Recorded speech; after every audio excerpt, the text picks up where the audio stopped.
Hello everybody, welcome back to my channel. So in today's video we're going to be talking about practicing drawing and painting and whether practicing loads will actually make you improve and whether the saying practice makes perfect really is true. So before we start, whilst I'm talking about that, I'm going to be painting a flamingo, and if you are interested in prints of this, then they are available on my Etsy site, and also all of the materials that I'm using for this painting are available in the description as well. So there is this common saying that practicing every day is going to make you perfect, it's going to make you improve loads, and the key to improving your drawing is just by practicing and practicing. And to a certain degree this is true. In order to improve you do need to practice, but it also depends on the way you are practicing and how you are planning to improve your drawings. So if you think about it, if you were practicing every day and you were doing the exact same thing every day and you never change anything about your technique or the method that you're using, how are you going to improve? If anything, you're just going to develop bad habits and just keep repeating your mistake. There's this saying that there is no mistakes and there's no right and wrong in art.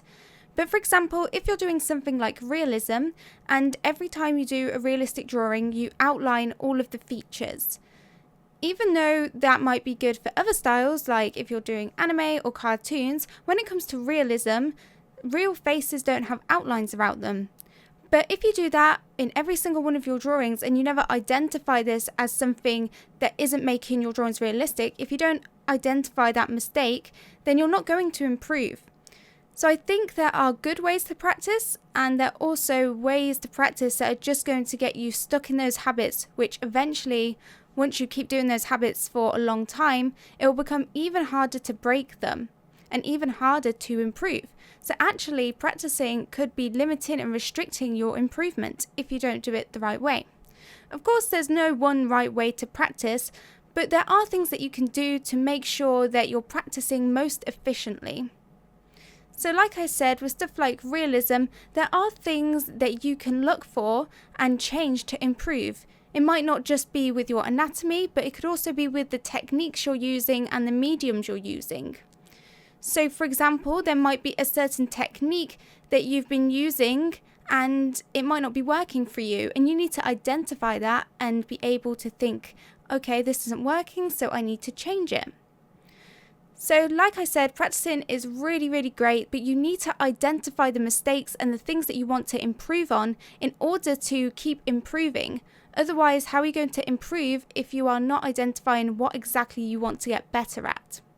So don't just keep drawing the same thing or the same type of thing and doing the exact same sort of process without thinking about your drawings in terms of what you want to improve, what you liked about the drawing. So now I'm going to give you some tips on how you can practice more effectively to make sure that you are putting yourself in the best possible position to improve really quickly. So the first thing that I recommend you doing is once you've finished a drawing, I think it's important to establish what you really like about your drawing. So what are the strengths? What do you think you did really well at? Was there a certain technique that you liked? Was there a certain part that you did really well in terms of like the anatomy? What is it that you really were happy with your piece? I think it's so important to also pick out positive parts of your drawing rather than just looking at all the negatives and everything that you want to improve on. So for me, I like to name 3 things that I really like about the piece. This helps you feel more confident, and instead of just looking at all the negatives, you can see that you actually did do things really well. And these 3 things, these strengths and positive parts, I want you to take forward onto your next drawing and try to replicate that. Try to get those same good things that you really liked about your drawing in the next piece. So the next thing that I'd recommend is also to pick out 3 things that you would like to do better. This could be anatomically, so what things, maybe there's a certain feature that you aren't particularly great at, and then therefore you can go and research more and do more studies on that. So I really recommend picking out about 3 things that you want to improve on, or even things you want to try next time. Sometimes it might not be a case of something that you want to improve on, but a new technique that you might want to experiment with. So I think experimenting and trying new things as well is really important, because you might find something that you try and you think, oh my god, that makes it so much better. I wouldn't have thought to do that before. So maybe watch some new YouTube tutorials, see some different techniques about, for example, there's lots of different ways for how you can draw realistic fur. You could use solvent, you could layer, you could use crafting knives, you could use a base and then add the hairs over the top. So there might be a different technique that you could try, and that might really resonate with you, and you might get a much better result and much prefer that technique. So I would recommend you going outside your comfort zone in terms of techniques just to try out new things. If you don't like it, then that's fine, but at least you would know that you've tried it. So yeah, pick out 3 things that you want to improve on. So these are targets for your next drawing on where you want to improve on and get better with. So list those 3 things that you want to improve on, and those are things that you're going to focus on next time when you do your drawing. And then once you finish that drawing, see if you've met those targets, see if you've improved. You might not have made it perfect. For example, if you really struggle with drawing hands, that doesn't mean with your next drawing you have to be really perfect with your hand drawings, but just see if there's more improvement. For example, if you do really struggle with drawing hands, before you go into your next drawing, maybe do some studies just on hands. Look at the way they work, the way they're connected, and all that sort of stuff, and really just focus on the parts that you are having problems with, rather than just staying in your comfort zone. So for me, I find hands quite tricky, and it can be quite easy to just decide, okay, well, I won't include drawing hands in my drawing, but that's not going to help you improve. The way to improve is just to face that problem head on and actually just do studies and keep practicing on your problems. And it is so important when you're improving to identify your weaknesses and to actually tackle them rather than just kind of putting them to the side and ignoring them.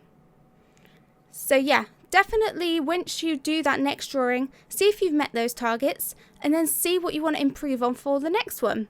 And I like to just keep going, because with art, there's no stop point. You're always going to be improving, and I think it's always important to push yourself and give yourself new things that you want to improve on, so that your art isn't stagnant, it keeps growing and you keep growing as an artist. But anyway guys, those are my tips for how you can practice more efficiently and get really, really great results, rather than just practicing and not seeing any improvement with your art. So now I'm going to talk a bit more about the flamingo that I'm painting. I did a watercolour base using the Pentel water brush and some paintbrushes. I really like this one. I wanted to do something just really pink with some splatters. I think I went a bit overboard with the background, and like I said, this is something that I noticed that I went a bit too far with the background, and therefore that's something that I wanted to improve on for the next piece. So even now I still like to pick out things that I don't particularly like with the painting, but I don't see them as negatives. I just see them as things that I can improve on next time to become an even better artist. So now I'm going over with fine liners. Once I've done all of the watercolour base, I like to define certain areas using some fine liners, and I like to give it that more illustrative look. So I'm going in with the Faber-Castell Pitt Artist pens, and I like to vary the kind of nib size, so I get some really thick lines and some really thin lines, just to add a bit of variety. With the thin nib, I like to add lots of little details, and then I like to use a thicker nib for the outlines. I use some white gouache as well for the highlights and the details, and also some other splatters as well. And I like to add a few little drips just to make it a bit more interesting. I think that looks really cool with watercolour. And finally, I like to go in with a white gel pen just to add in some more little tiny details that it's a bit harder to get with the white gouache. So like I said, you can get prints of this available on my Etsy store. I'm finally just going in with a bit of coloured pencil, and you can use coloured pencil over the top of watercolours. You can't really use it the other way around because the watercolour won't stick on top of the coloured pencils. But I like to add the coloured pencils just to hype up the saturation and make it look a bit more vibrant. But anyway guys, that's it for today's video, and that's it for this drawing. I hope you enjoyed it. Please comment below any tips that you have for practicing and how to improve your art. I'd love to hear them, and I'm sure everyone else would love to hear your suggestions as well. Also, if you like this type of painting, then I have got 4 real-time tutorials available on my Patreon of how I create this sort of style painting. So I'll leave a link in the description so you can check that out. If you're new to my channel and you enjoyed this content, make sure to hit that subscribe button and tick that bell icon to get notified on my future videos. Anyway guys, that's it from me, and I will see you next time. Bye everyone!